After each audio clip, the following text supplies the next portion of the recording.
எப்படிப்பட்டவங்க அப்படி சொன்னா, கொஞ்ச நாளைக்கு முன்னாடி இந்துவா இருந்தவங்க இனி ஒரு 2 தலைமுறைக்கு பிறகு என்ன இந்து ஆக போறோம்.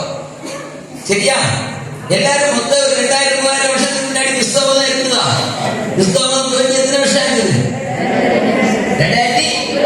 2025. அதுக்கு முன்னாடி கிறிஸ்தவம் தான் இருக்குதா? அப்ப அவங்க யாரா இருந்திருப்பாங்க?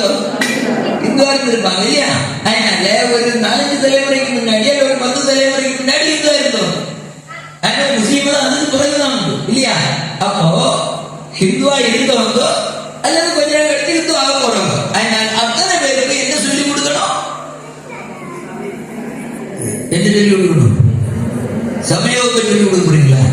என்ன சொல்லி கொடுப்பீங்க? நமக்கு இந்து தர்மத்தை சொல்லி கொடுக்கணும். சரியா? இது நம்முடைய மனசுல இருந்து மாறக்கூடாது. அவன் எவ்வளவு நாள் சொல்லி கொடுப்போம்? வித்தியாசத்தை கட்டம் வாங்குறது என்ன? எவ்வளவு நாள் சொல்லி கொடுப்பீங்க? அவர் ஜெயிக்கிறார். அவர்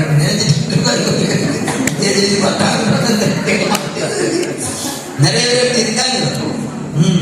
எவ்வளவு நாள் சொல்லி கொடுப்பீங்க? உயிர் உள்ளவரை சொல்லி, உயிர் உள்ளவரை நம்ம சமயம் ஆசிரியரா இருக்கணும். ஆசிரியர் பேச்சு முகாம் வந்தோம், அடையாள அட்டை வாங்கிட்டோம், நமக்கு அடுத்த ஜெனரேஷன் மென்ட் எழுதலாம்.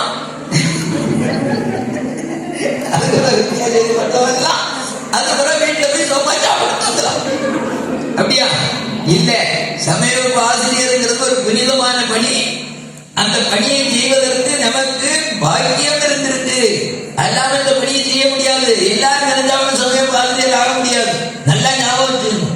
சிவபிராணத்தில் வருது, அவன் அருளாலே அவன் தான் வணங்கி. அவனுடைய அருள் இல்லாமல் நாம சமயோக பணியில ஈடுபட முடியாது. நீங்க வேணா சம்பளம் கொடுத்து வச்சு பாருங்க, முடியாது. ஏன்னா அந்த அருள் வேணும். சாமி எங்க மதுரானந்த சுவாமி, மதுரானந்த சுவாமி எதை தொடங்கியவர்?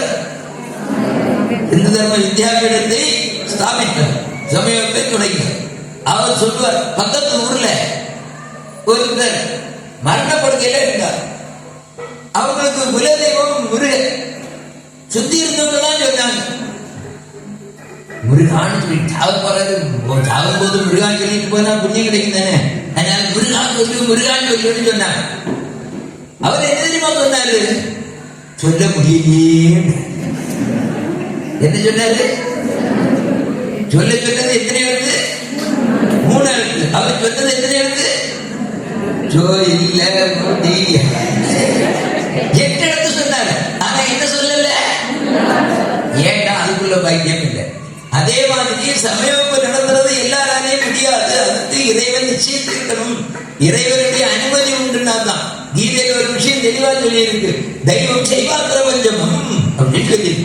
ஏதாவது ஒன்று நடக்க வேண்டுமானால் தெய்வம், அதாவது தெய்வ சம்மதம் வேண்டும். தெய்வ சம்மதம் இல்லாமல் நடக்காது. நாம ஒரு வேலையை செய்யணும் அப்படின்னு சொல்லி நினைச்சோட நடக்காது. பகவான் ஒரு வேலையை நடக்கணும்னு நினைச்சாங்கன்னா யார் இல்லாட்டாலும் நடக்கும். பகவான் ஒரு வேலையை நடக்க வேண்டாம்னு நினைச்சாருன்னா 1000 பேர் இருந்தாலும் நடக்காது. நான் உடம்பு ஆரோக்கியமா வச்சுக்குவேன், உடம்பு ஆரோக்கியமா வச்சுக்குவேன், நல்ல நல்ல இதெல்லாம் காம்ப்ளான் கார்லிஸ் மிக்ஸா கட்ஸா அது எல்லாம் சாப்பிட்டு நல்ல ஆரோக்கியமா வச்சுக்குவேன் அப்படின்னு சொல்லியாச்சுன்னா நம்ம நினைச்ச மாதிரி முடியுமா? முடியாது. என்ன ஆகும்? சாப்பிட்டு ஜீர்ணாகுமே. ஜீர்ணாகுறது நம்ம கையில இருக்கா? யாராவது ஜீர்ணாகுற சக்தி உங்க கையில வச்சிருக்கீங்களா? இல்ல. நீ காலையில இட்லி சாப்பிட்டு இட்லி ஒரு இட்லி ஜீர்ணமாகி நேரே காலுக்கு போ, ஒரு இட்லி இடது காலுக்கு போ, ஒரு இட்லி கைக்கு போ.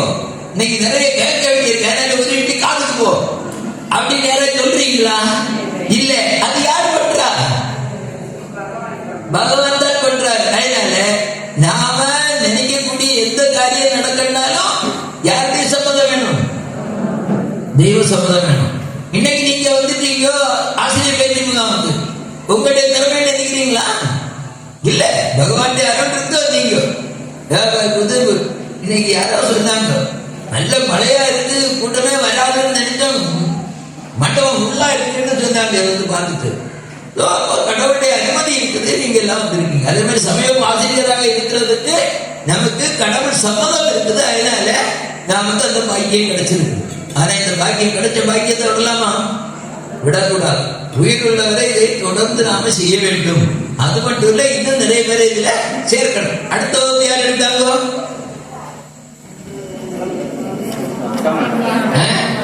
சாமி எடுத்தாங்க.